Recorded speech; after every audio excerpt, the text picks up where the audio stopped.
കുട്ടികളെ,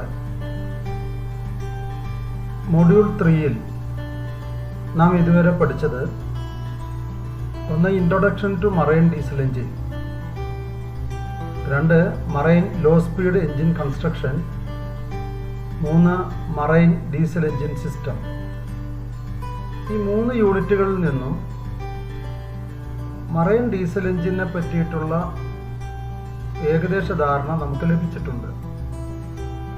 സാധാരണ മറൈൻ വെസലുകളിലും ഷിപ്പുകളിലും ഉപയോഗിക്കുന്ന ലോ സ്പീഡ് എഞ്ചിൻ്റെ വിവിധ ഭാഗങ്ങളെ പറ്റിയിട്ടും ഒരു ഡീസൽ എഞ്ചിനകത്തുള്ള fuel system, starting system, lubrication system, cooling system, power transmission system, ഈ 5 സിസ്റ്റവും എങ്ങനെയാണ് പ്രവർത്തിക്കുന്നത് എന്നും നാം മനസ്സിലാക്കി കഴിഞ്ഞിട്ടുണ്ട്.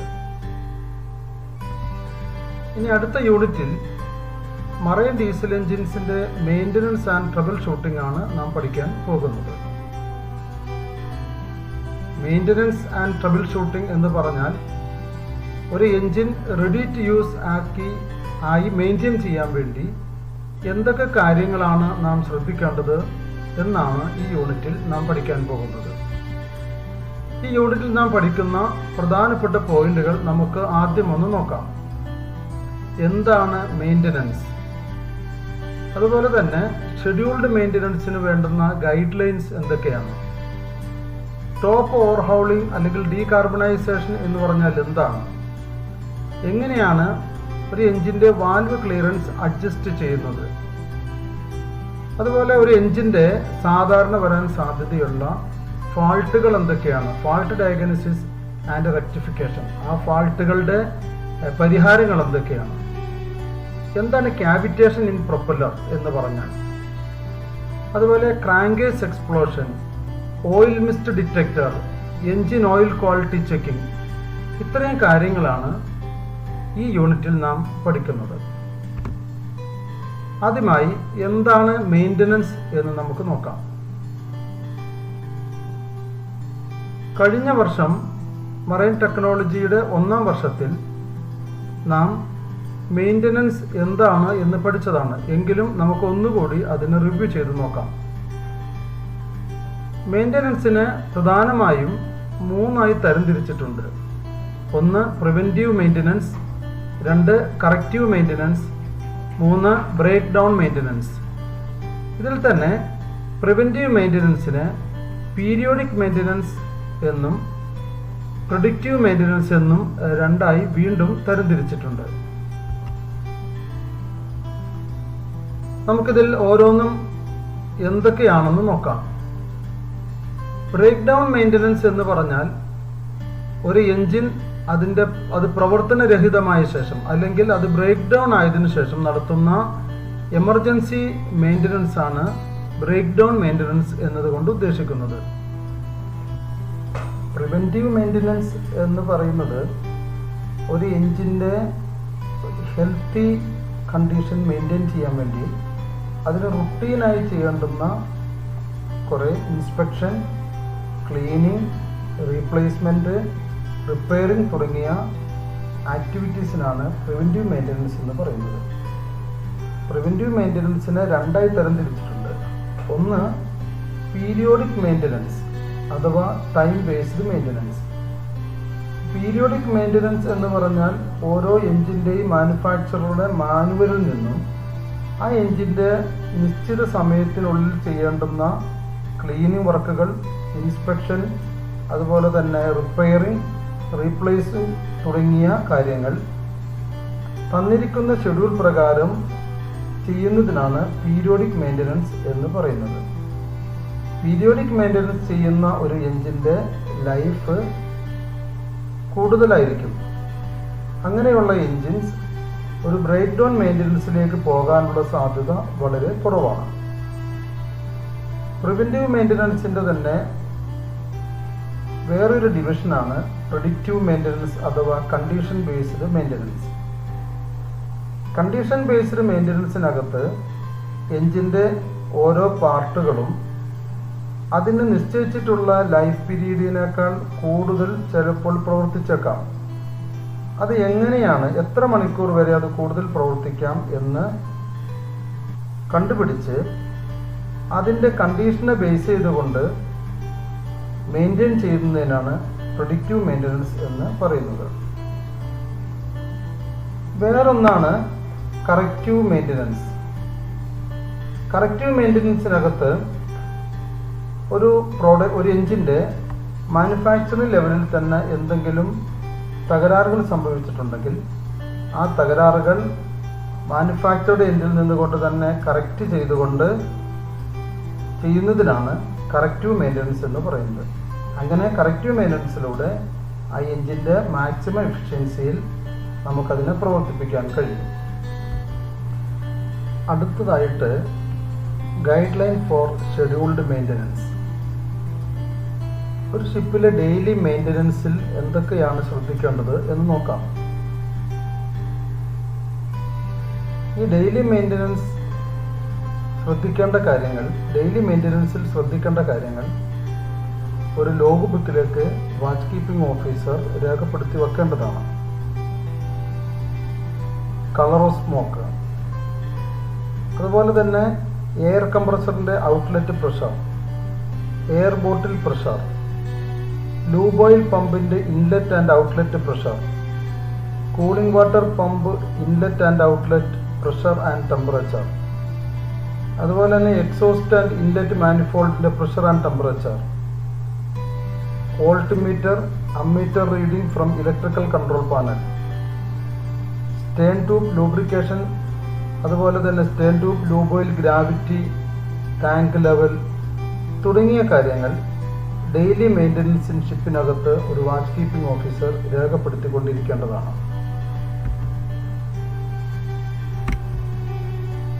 അതുപോലെ തന്നെ ഒരു മറൈൻ വെസലിൽ അല്ലെങ്കിൽ ഷിപ്പിൽ മെയിൻ്റനൻസ് ചാർട്ട് ഉണ്ടായിരിക്കും. ഒരു എഞ്ചിൻ പ്രവർത്തിച്ച് ആദ്യത്തെ 50 മണിക്കൂറിൽ എന്തൊക്കെയാണ് ചെയ്യേണ്ടത്, ഒരു 100 മണിക്കൂർ കഴിയുമ്പോൾ എന്തൊക്കെ കാര്യങ്ങൾ ശ്രദ്ധിക്കേണ്ടതുണ്ട്, 250 മണിക്കൂർ കഴിയുമ്പോൾ എന്തൊക്കെ ശ്രദ്ധിക്കണം, 1000 മണിക്കൂർ കഴിയുമ്പോൾ എന്തൊക്കെ ശ്രദ്ധിക്കണം എന്നിങ്ങനെ ഒരു മെയിൻ്റനൻസ് ചാർട്ട് ഉണ്ടാകും. വാച്ച് കീപ്പിംഗ് ഓഫീസറോ അല്ലെങ്കിൽ ഓപ്പറേറ്ററോ ഈ മെയിൻ്റനൻസ് ചാർട്ട് കൃത്യമായി ഫോളോ ചെയ്യേണ്ടതാണ്. ഒരു ഉദാഹരണത്തിന് നമുക്ക് നോക്കാം. ആദ്യത്തെ 50 മണിക്കൂർ കഴിയുമ്പോൾ തീർച്ചയായിട്ടും ഫ്യൂവൽ ലൈൻസും അതുപോലെ gear oil levels, oiling of parts, ബാറ്ററിയുടെയും സ്റ്റാർട്ടറിൻ്റെയും കണക്ഷൻ, അതുപോലെ ഫ്യൂവൽ സിസ്റ്റത്തിൽ എന്തെങ്കിലും വെള്ളമുണ്ടെങ്കിൽ അത് റിമൂവ് ചെയ്യുക എന്നിവ ആദ്യത്തെ 50 മണിക്കൂർ കഴിയുമ്പോൾ നിർബന്ധമായി ചെയ്യേണ്ടതാണ്. അതുപോലെ 100 മണിക്കൂർ കഴിയുമ്പോൾ ഫ്യൂവൽ ഫിൽറ്ററും ലൂബ്രിക്കേറ്റിംഗ് ഓയിൽ ഫിൽറ്ററും ക്ലീൻ ചെയ്യേണ്ടതാണ്. 250 മണിക്കൂർ കഴിയുമ്പോൾ എഞ്ചിൻ്റെ ലൂബ്രിക്കേറ്റിംഗ് ഓയിൽ ചേഞ്ച് ചെയ്യേണ്ടതാണ്. ഇങ്ങനെ ഓരോ മണിക്കൂറിലും എന്തൊക്കെയാണ് അതിനകത്ത് നിർബന്ധമായും ചെയ്യേണ്ട മെയിൻ്റനൻസ് എന്ന് മെയിൻ്റനൻസ് ചാർട്ടിൽ കാണിച്ചിട്ടുണ്ടാകും. ഓപ്പറേറ്റർ അത് കൃത്യമായി ഫോളോ ചെയ്യേണ്ടതാണ്. ഈ ഉദാഹരണത്തിൽ 3000 മണിക്കൂർ ഓടിയ ഒരു എഞ്ചിൻ ടോപ്പ് ഓവർഹൗളിങ്ങിന് വിധേയമാക്കേണ്ടതാണ്. അതുപോലെ 6000 മണിക്കൂർ ഓടിക്കഴിഞ്ഞാൽ മേജർ ഓവർഹോളിങ്ങിന് ആ എഞ്ചിൻ വിധേയമാക്കേണ്ടതാണ്. ഇനി നമുക്ക് ടോപ്പ് ഓവർഹോളിംഗ് എന്ന് പറഞ്ഞാൽ എന്താണെന്ന് നോക്കാം. ടോപ്പ് ഓവർഹോളിംഗ് എന്ന് പറഞ്ഞാൽ എഞ്ചിൻ ഹെഡ് അഴിച്ച് അതിനകത്തുള്ള കാർബൺ, ഓയിൽ, അതുപോലെ തന്നെ സ്ലഡ്ജ് റിമൂവ് ചെയ്യുന്നതിനാണ് ടോപ്പ് ഓവർഹോളിംഗ് അഥവാ ഡീകാർബണൈസേഷൻ എന്ന് പറയുന്നത്.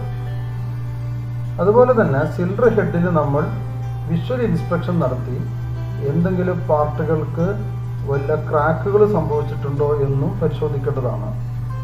അതുപോലെ വാൽവ് ഫേസിൽ എന്തെങ്കിലും സ്ക്രാച്ചുകൾ സംഭവിച്ചിട്ടുണ്ടെങ്കിൽ, വാൽവ് സ്റ്റെമ്മിന് ബെൻഡുണ്ടെങ്കിൽ എല്ലാം പരിശോധിച്ച് അത് റിപ്പയർ ചെയ്യേണ്ടതാണ്. അതുപോലെ തന്നെ ടോപ്പ് ഓവർഹോളിങ്ങിനകത്ത് വാൽവ് സ്പ്രിങ്ങുകൾ എന്തെങ്കിലും ബെൻഡ് സംഭവിച്ചിട്ടുണ്ടോ, അതിൻ്റെ ഫ്രീ ലെങ്തിൽ വ്യത്യാസമുണ്ടോ തുടങ്ങിയ കാര്യങ്ങളും പരിശോധിക്കേണ്ടതാണ്. അതേപോലെ വാൽവ് ഗൈഡിനകത്ത് ഫിറ്റിംഗ് സംഭവിച്ചിട്ടുണ്ടോ, എന്തെങ്കിലും സ്ക്രാച്ചുകളുണ്ടോ തുടങ്ങിയവയും ഡീകാർബണൈസേഷൻ അഥവാ ടോപ്പ് ഓവർഹോളിംഗ് പ്രോസസ്സിൽ ഒരു ഓപ്പറേറ്റർ നിർബന്ധമായും ചെയ്യേണ്ടതാണ്. അടുത്തതായിട്ട് എന്താണ് ഫാൾട്ട് ഡയഗ്നോസിസ് ആൻഡ് റെക്ടിഫിക്കേഷൻ എന്ന് നോക്കാം. ഒരു വെസൽ അതിൻ്റെ മൂവ്മെൻറ്റ് സമയത്തുണ്ടാകുന്ന തകരാറുകൾ കൃത്യമായി ഇൻസ്പെക്ട് ചെയ്യുകയും അതിൻ്റെ തകരാറുകൾ കണ്ടെത്തി പരിഹരിക്കുകയും ചെയ്യുക എന്നതാണ് ഫാൾട്ട് ഡയഗ്നോസിസ് ആൻഡ് റെക്ടിഫിക്കേഷൻ എന്നതുകൊണ്ട് ഉദ്ദേശിക്കുന്നത്. Propeller maintenance. പ്രൊപ്പല്ലർ മെയിൻ്റനൻസിൽ പ്രൊപ്പല്ലറിനുണ്ടാകുന്ന പൊട്ടലുകൾ കണ്ടുപിടിച്ച് അത് റിപ്പയർ ചെയ്യേണ്ടതാണ്. സാധാരണഗതിയിൽ ഒരു പ്രൊപ്പല്ലറിന് വരുന്ന തകരാറുകളാണ് അതിൻ്റെ എൻഡിലുള്ള ക്രാക്കുകൾ, അതുപോലെ ബ്ലേഡിൻ്റെ ബെൻഡ്, സർഫസിൽ വരുന്ന പിറ്റിംഗ് തുടങ്ങിയവ. ക്രാക്കുകളുണ്ടെങ്കിൽ അത് വെൽഡ് ചെയ്ത് ഗ്രൈൻഡ് ചെയ്ത് പോളിഷ് ചെയ്ത് അത് റിപ്പയർ ചെയ്തിട്ട് വേണം വീണ്ടും അത് പ്രവർത്തിപ്പിക്കാൻ. ബെൻഡുള്ള ബ്ലേഡുകൾ പ്രീഹീറ്റ് ചെയ്തതിനു ശേഷം ഹൈഡ്രോളിക് പ്രസ്സിൽ വച്ചോ അല്ലെങ്കിൽ ഹാമറിംഗ് വഴിയോ അത് നിവർത്താവുന്നതാണ്. വലിയ സർഫസ് റഫ്നെസ്സുകൾ അതിൻ്റെ ഗ്രൈൻഡ് ചെയ്ത് പോളിഷ് ചെയ്ത് നമുക്ക് റിപ്പയർ ചെയ്തെടുക്കാൻ കഴിയും. ഒരു എഞ്ചിനിൽ നിന്ന് വരുന്ന പുകയുടെ കളർ നോക്കി ആ എഞ്ചിനകത്തുള്ള ചില തകരാറുകൾ ഒരു ഓപ്പറേറ്റർക്ക് കണ്ടുപിടിക്കാൻ കഴിയും. ഉദാഹരണത്തിന്, പുകക്കുഴലിൽ നിന്ന് ബ്ലൂ സ്മോക്കാണ് പുറത്തു വരുന്നതെങ്കിൽ എഞ്ചിനകത്ത് എഞ്ചിൻ ലൂബ് ഓയിൽ കത്തുന്നുണ്ട് എന്ന് നമുക്ക് മനസ്സിലാക്കാം.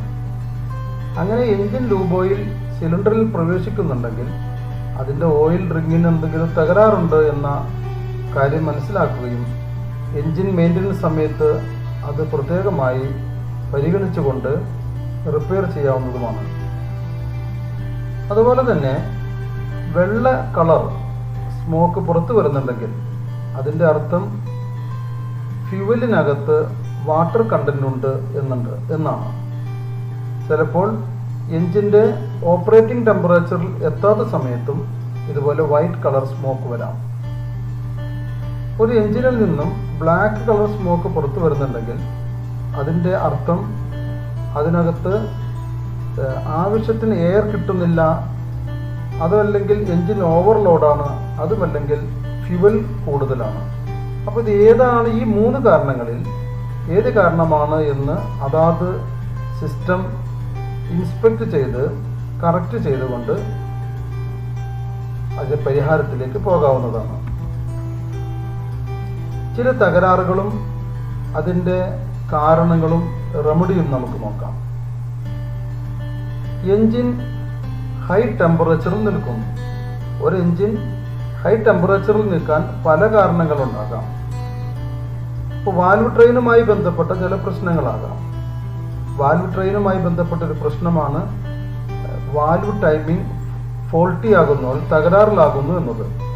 അപ്പോൾ വാൽവ് ടൈമിംഗ് ചെക്ക് ചെയ്തിട്ട് അതിനെ അഡ്ജസ്റ്റ് ചെയ്യുക എന്നതാണ് എൻ്റെ പരിഹാരം. ചിലപ്പോൾ കൂളിംഗ് സിസ്റ്റം തകരാറിലായി കഴിഞ്ഞാൽ എൻജിൻ ഹൈ ടെമ്പറേച്ചറിലേക്ക് പോകാം. അതുപോലെ ഇഞ്ചക്ഷൻ ടൈമിംഗ് തെറ്റിയാൽ, ക്രാങ്ക് കേസിൽ ലൂബ്രിക്കേറ്റിംഗ് ഓയിലിൻ്റെ അളവ് കുറഞ്ഞാൽ, അതുമല്ലെങ്കിൽ ഒരു എൻജിന് പ്രിസ്ക്രൈബ് ചെയ്യാത്ത റോങ് ഗ്രേഡ് ഓയിൽ ഉപയോഗിച്ചാലും എൻജിൻ ടെമ്പറേച്ചർ കൂടാം. അത് ഓരോ സിസ്റ്റവും സീരീസ് ആയി ചെക്ക് ചെയ്തുകൊണ്ട് അതിൻ്റെ കറക്റ്റീവ് ആക്ഷനിലേക്ക് പോകേണ്ടതാണ്. അടുത്തതായിട്ട് ഒരു എൻജിൻ നോക്കിംഗ് വരാനുള്ള കാരണങ്ങളും അതിൻ്റെ പരിഹാരങ്ങളും എന്താണെന്ന് നോക്കാം. എൻജിൻ നോക്കിങ്ങിൻ്റെ കാരണങ്ങളിൽ ഫ്യൂവൽ സിസ്റ്റവുമായി ബന്ധപ്പെട്ട കുറച്ച് കാരണങ്ങളുണ്ട്, അതുപോലെ കൂളിംഗ് സിസ്റ്റവുമായി ബന്ധപ്പെട്ട കാരണങ്ങളുണ്ട്. ഫ്യൂവൽ സിസ്റ്റവുമായി ബന്ധപ്പെട്ട് ടു ഏർലി ഫ്യൂവൽ ഇഞ്ചക്ടർ അതിൻ്റെ ടൈമിന് മുൻപ് തന്നെ ഫ്യൂവൽ ഇഞ്ചക്ട് ചെയ്ത് കഴിഞ്ഞാൽ എൻജിൻ നോക്കിംഗ് ഉണ്ടാകാം. അതുപോലെ വെരി ഹൈ ഇഞ്ചക്ഷൻ പ്രഷർ വേറൊരു കാരണമാണ്. Sticking of needle valve, excess fuel injection, fuel oil is contaminated with water, ഇങ്ങനെയുള്ള കാരണങ്ങൾ കൊണ്ട് എൻജിൻ നോക്കിംഗ് സംഭവിക്കാം. കൂളിംഗ് സിസ്റ്റവുമായി ബന്ധപ്പെട്ട് ഇംപ്രോപ്പർ കൂളിംഗ് ഉണ്ടായിക്കഴിഞ്ഞാലും ഹോട്ട്സ്പോട്ടുകൾ രൂപപ്പെടുകയും എൻജിൻ നോക്കിംഗ് സംഭവിക്കുകയും ചെയ്യും. മറ്റൊരു കാരണം, എൻജിൻ കറങ്ങുന്നു പക്ഷേ അത് തുടർന്ന് പ്രവർത്തിക്കുന്നില്ല. അങ്ങനെ വരാനുള്ള ചില കാരണങ്ങൾ കൂളിംഗ് സിസ്റ്റവുമായി ബന്ധപ്പെട്ടാണെങ്കിൽ എൻജിൻ ഓവർകൂൾ ആയി കഴിഞ്ഞാൽ അങ്ങനെ സംഭവിക്കാം. ഫ്യൂവൽ സിസ്റ്റവുമായി ബന്ധപ്പെട്ടാണെങ്കിൽ ഒരു പക്ഷേ ഫ്യൂവൽ തീർന്നു പോയത് കൊണ്ടാകാം. അതുമല്ലെങ്കിൽ ഫ്യൂവൽ ലൈനിനകത്ത് എയർ ബ്ലോക്ക് ചെയ്തിട്ടുള്ളത് കൊണ്ടാകാം. അപ്പോൾ ഓവർകൂൾഡ് എൻജിനാണെങ്കിൽ അങ്ങനെയുള്ള കേസിൽ എൻജിനെ പ്രീഹീറ്റ് ചെയ്തുകൊണ്ട് ആ പ്രശ്നം നമുക്ക് പരിഹരിക്കാം. ഷോർട്ടേജ് ഓഫ് ഫ്യൂവൽ നോട്ട് ചെയ്തപ്പെട്ടാൽ അതിനകത്ത് ഫ്യൂവൽ ടാങ്കിനകത്ത് സർവീസ് ടാങ്കിൽ ഫ്യൂവൽ ഫില്ല് ചെയ്തുകൊണ്ട് നമുക്കതിനെ പരിഹരിക്കാം. ഫ്യൂവൽ സിസ്റ്റത്തിനകത്ത് എയർ കാരണമാണ് സംഭവിച്ചിട്ടുള്ളതെങ്കിൽ ഫ്യൂവൽ സിസ്റ്റത്തിലെ എയർലൈൻസിൽ നിന്നും എയറിനെ ബ്ലീഡ് ഔട്ട് ചെയ്തുകൊണ്ട് നമുക്കതിനെ പരിഹരിക്കാം. വേറൊരു തകരാറാണ്, എൻജിൻ കറങ്ങും പക്ഷേ ഇഗ്നീഷൻ സംഭവിക്കുന്നില്ല. ഇങ്ങനെ സംഭവിക്കാനുള്ള ചില കാരണങ്ങൾ ഫ്യൂവൽ സിസ്റ്റവുമായി ബന്ധപ്പെട്ടതാണെങ്കിൽ ചിലപ്പോൾ ഫ്യൂവൽ ഇല്ലാത്തതാകാം ടാങ്കിനകത്ത്, അതുമല്ലെങ്കിൽ ഫ്യൂവൽ ലൈനിനകത്ത് എയർ ട്രാപ്പ് ചെയ്തിട്ടുണ്ടാകാം, അതുമല്ലെങ്കിൽ എയർ ഫിൽറ്ററിനകത്ത് ക്ലോഗിങ് വന്നിട്ടുണ്ടാകാം, അല്ലെങ്കിൽ ഇഞ്ചക്ഷൻ ബേൺ ഔട്ട് ചെയ്തിട്ടുണ്ടാകും, അതിൻ്റെ പ്ലഞ്ചറിന് തേയ്മാനം സംഭവിച്ചിട്ടുണ്ടാകാം, അതുമല്ലെങ്കിൽ ഇഞ്ചക്ഷൻ്റെ റോങ് ഇഞ്ചക്ഷൻ ടൈമിംഗ് ആകാം. അപ്പോൾ ഇത് ഏതാണെന്ന് ഓരോ സിസ്റ്റവും പരിശോധിച്ചിട്ട് അതിൻ്റെ പരിഹാരത്തിലേക്ക് പോകേണ്ടതാണ്. ഇനി മറ്റൊരു ട്രബിൾ, എൻജിൻ കറങ്ങുന്നേയില്ല. സ്റ്റാർട്ട് ചെയ്യാൻ ശ്രമിക്കുന്നു, കറങ്ങുന്നേയില്ല. തീർച്ചയായിട്ടും അതൊരു സ്റ്റാർട്ടിംഗ് സിസ്റ്റവുമായി ബന്ധപ്പെട്ടതാകാം. ചിലപ്പോൾ ഇലക്ട്രിക്കൽ സ്റ്റാർട്ടിംഗ് സിസ്റ്റത്തിനാണെങ്കിൽ അതിൻ്റെ വയറിങ്ങിന് തകരാറാകാം. ചിലപ്പോൾ ഇങ്ങനെ എൻജിൻ പ്രവർത്തിക്കാത്തതിൻ്റെ കാരണം. അങ്ങനെയാണെങ്കിൽ അതിൻ്റെ വയറിംഗ് ചെക്ക് ചെയ്ത് അതിൻ്റെ പ്രശ്നം പരിഹരിക്കുക. ചിലപ്പോൾ ബ്രഷിനെയും കമ്പ്യൂട്ടറിൻ്റെയും പ്രശ്നങ്ങളായിരിക്കാം, അതുമല്ലെങ്കിൽ ബാറ്ററിയിൽ സഫീഷ്യൻറ്റ് ചാർജ് ഇല്ലാത്തതായിരിക്കാം. അപ്പോൾ ഇത് ഓരോന്നും ചെക്ക് ചെയ്യുകയും കമ്മ്യൂട്ടേറ്ററിനും അല്ലെങ്കിൽ ബ്രഷിൻ്റെയും തകരാറുണ്ടെങ്കിൽ അത് പരിഹരിക്കുക. അതുമല്ലെങ്കിൽ ബാറ്ററി ചാർജ് കുറവാണെങ്കിൽ ബാറ്ററി റീചാർജ് ചെയ്ത് നമുക്കതിനെ പരിഹരിക്കാം. എയർ സ്റ്റാറ്റിക് സിസ്റ്റത്തിനകത്താണെങ്കിൽ ചിലപ്പോൾ എയർ ബോട്ടിലിൽ സഫീഷ്യൻ്റ് എയർ പ്രഷർ ഉണ്ടാകില്ല, അതായിരിക്കും ഒരു കാരണം. അങ്ങനെയാണെങ്കിൽ എയർ ബോട്ടിലിനകത്ത് എയറിന് സഫീഷ്യൻ്റ് പ്രഷർ ഉണ്ടെന്ന് നമ്മൾ ഉറപ്പുവരുത്തുക. ചിലപ്പോൾ സ്റ്റാർട്ടിംഗ് വാൽവിൻ്റെ തകരാറായിരിക്കാം, അതുമല്ലെങ്കിൽ എയർ സ്റ്റാർട്ടിംഗ് ലൈനിൽ എന്തെങ്കിലും ബ്ലോക്കുകൾ വന്നിട്ടുണ്ടാകാം. അപ്പോൾ ഇങ്ങനെയുള്ള കാരണങ്ങൾ ഓരോന്നും ചെക്ക് ചെയ്ത് അത് പരിഹരിച്ച് മുന്നോട്ട് പോകേണ്ടതാണ്. മറ്റൊരു തകരാറാണ്, എൻജിൻ പെട്ടെന്ന് നിന്നു പോകുന്നു. ഓടിക്കൊണ്ടിരുന്നൊരു എൻജിനാണ്, പ്രവർത്തിച്ചുകൊണ്ടിരുന്ന എൻജിനാണ്, പെട്ടെന്ന് നിന്നു പോകുന്നു. അത് ഇതുപോലെ തന്നെ ഫ്യൂവൽ സിസ്റ്റവുമായി ബന്ധപ്പെട്ടതാകാം. ഫ്യൂവലില്ല, പെട്ടെന്ന് ഫ്യൂവൽ തീർന്നു, അപ്പോഴും എൻജിൻ നിന്നു പോകാം.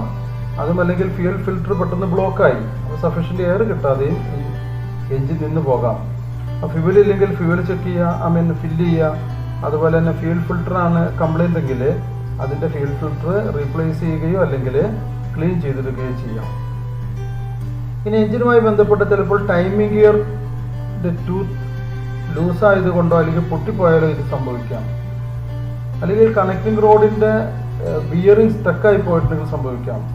അല്ലെങ്കിൽ പിസ്റ്റണും സിലിണ്ടറും തമ്മിൽ വെൽഡഡായി സീസ് ചെയ്ത് പോയിട്ടുണ്ടെങ്കിൽ, ഒട്ടിപ്പിടിച്ച് പോയിട്ടുണ്ടെങ്കിൽ സംഭവിക്കാം. അങ്ങനെയുള്ള കേസിനകത്ത് ആ ഓരോ പാർട്ടിനെയും ചെക്ക് ചെയ്തുകൊണ്ട് അതിനെ പരിഹരിക്കേണ്ടതാണ്. ഇനി നമുക്ക് കാവിറ്റേഷൻ ഇൻ പ്രൊപ്പല്ലർ എന്താണെന്ന് നോക്കാം.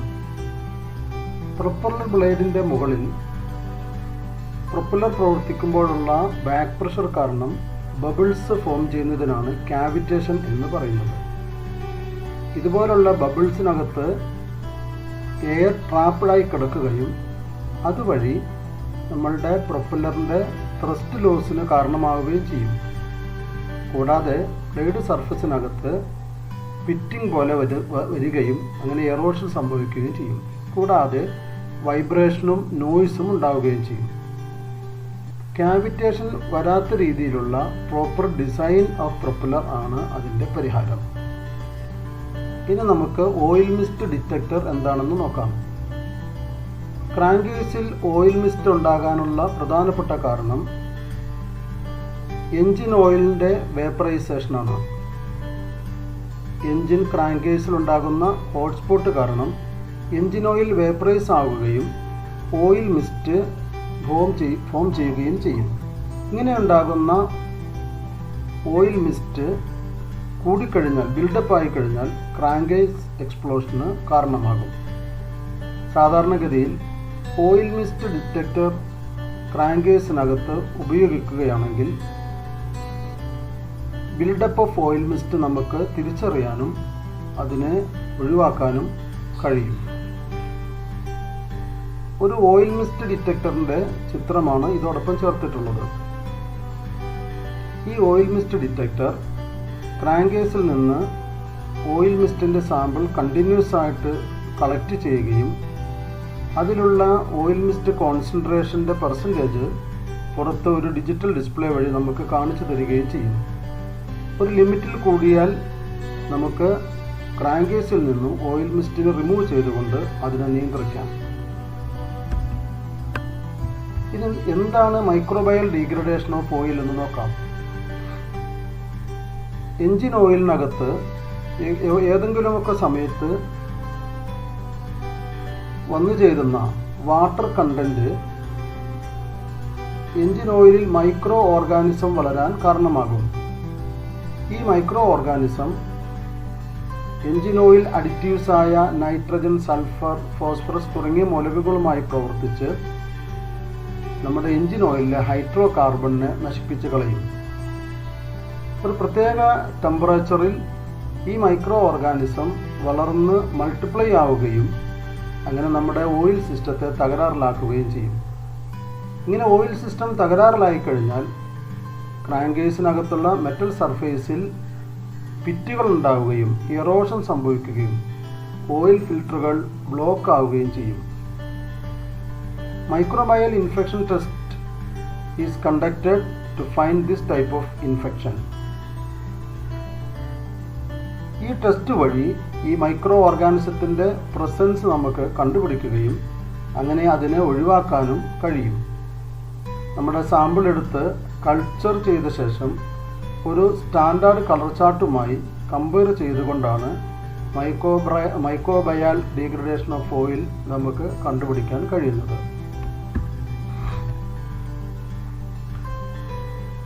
അടുത്തതായിട്ട് എന്തൊക്കെ തരം എൻജിൻ ഓയിൽ ക്വാളിറ്റി ചെക്കിംഗ് ആണ് ഒരു ഷിപ്പിൽ നടത്താൻ കഴിയുക എന്ന് നമുക്ക് നോക്കാം. ഒരു ഓൺബോർഡ് ഷിപ്പിൽ വളരെ സിമ്പിളായിട്ടുള്ള കുറേ ടെസ്റ്റുകൾ നമുക്ക് നടത്തുവാൻ കഴിയും. ഉദാഹരണത്തിന് flash point test, colour titration test, viscosity test തുടങ്ങിയവ.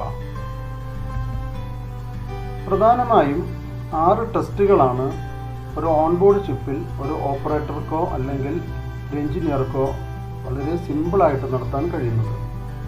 1 water content test, 2 pH test, 3 viscosity test, 4 spot test, 5 flash point test, 6 water crackle test.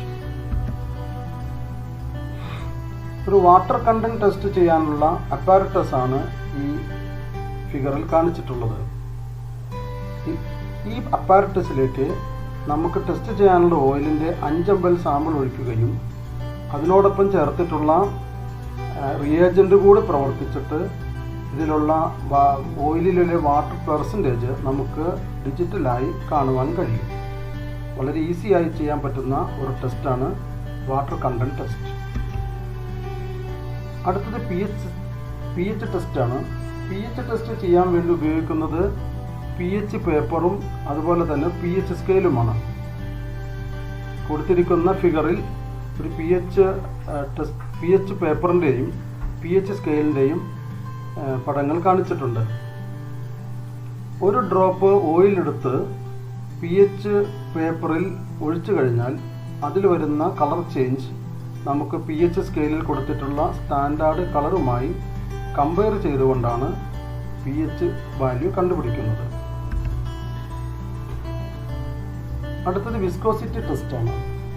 Viscosity test നാം ചെയ്യുന്നത് എൻജിൻ ഓയിലിൽ വന്നിട്ടുള്ള വിസ്കോസിറ്റി ചേഞ്ച് കണ്ടുപിടിക്കാൻ വേണ്ടിയാണ്.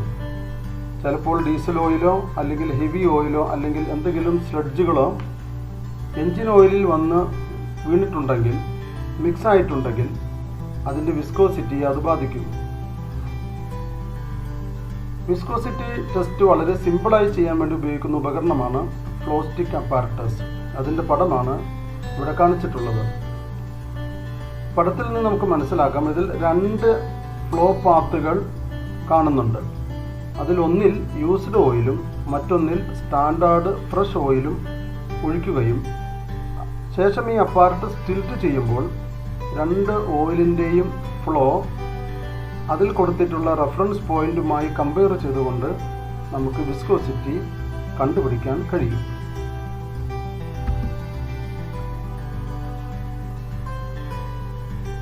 അടുത്ത ടെസ്റ്റ് സ്പോട്ട് ടെസ്റ്റ് ആണ്.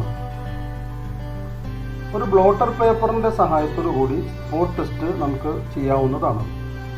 Used ഓയിലിൻ്റെ 1 ഡ്രോപ്പ് ഒരു ബ്ലോട്ടർ പേപ്പറിൽ ഒഴിക്കുകയും ഏതാനും മണിക്കൂറുകൾ കഴിയുമ്പോൾ ആ ഡ്രൈ സ്പോട്ടിലെ വേറൊരു സ്റ്റാൻഡേർഡ് അവൈലബിൾ സ്പോട്ടുമായി കമ്പയർ ചെയ്തുകൊണ്ട് ഓയിലിലുള്ള ഇൻസൊല്യൂബിൾ കോമ്പണൻസ് നമുക്ക് കണ്ടുപിടിക്കാൻ കഴിയും.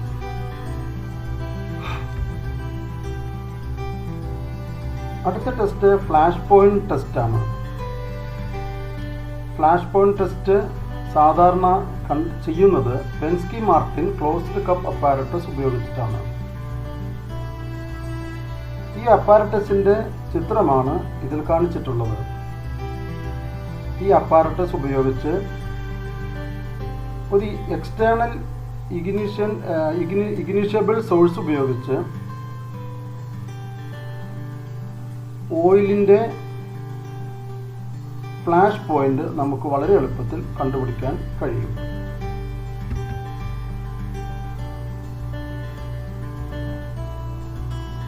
ഓയിലിലെ വാട്ടർ കണ്ടന്റ് കണ്ടുപിടിക്കാനുള്ള, വാട്ടർ കണ്ടന്റ് ഉണ്ടോ എന്നറിയാനുള്ള വളരെ ഈസി ആയിട്ടുള്ള ഒരു ടെസ്റ്റാണ് വാട്ടർ ക്രാക്കിൾ ടെസ്റ്റ്. ഈ ടെസ്റ്റ് ചെയ്യാൻ വേണ്ടി ഒരു അലൂമിനിയം കണ്ടെയ്നറിലേക്ക് ഒരു സാമ്പിൾ ഓയിൽ ഒഴിക്കുക. ഈ ഓയിലിൽ വാട്ടർ ഉണ്ടെങ്കിൽ നമുക്ക് ക്രാക്ലിംഗ് സൗണ്ട് കേൾക്കാൻ കഴിയും. നമ്മുടെ വീടുകളിൽ സാധാരണ ചെയ്യാറുള്ളത് പോലെ ഓയിൽ ഒഴിച്ച് അതിൽ വെള്ളമുണ്ടെങ്കിൽ ചൂടായി കഴിയുമ്പോൾ ക്രാക്ലിംഗ് സൗണ്ട് കേൾക്കും. അതിൽ നിന്ന് നമുക്ക് ഓയിലിൽ വെള്ളമുണ്ടോ എന്ന് തിരിച്ചറിയാൻ കഴിയും. ഇതുപോലെ 6 ടെസ്റ്റുകളാണ് നാം ഇപ്പോൾ മനസ്സിലാക്കിയത്. നിങ്ങൾക്ക് ഈ trouble shooting and engine maintenance എന്ന ഈ ഒരു ക്ലാസ്സിലെ കാര്യങ്ങൾ മനസ്സിലായി എന്ന് വിചാരിക്കുന്നു.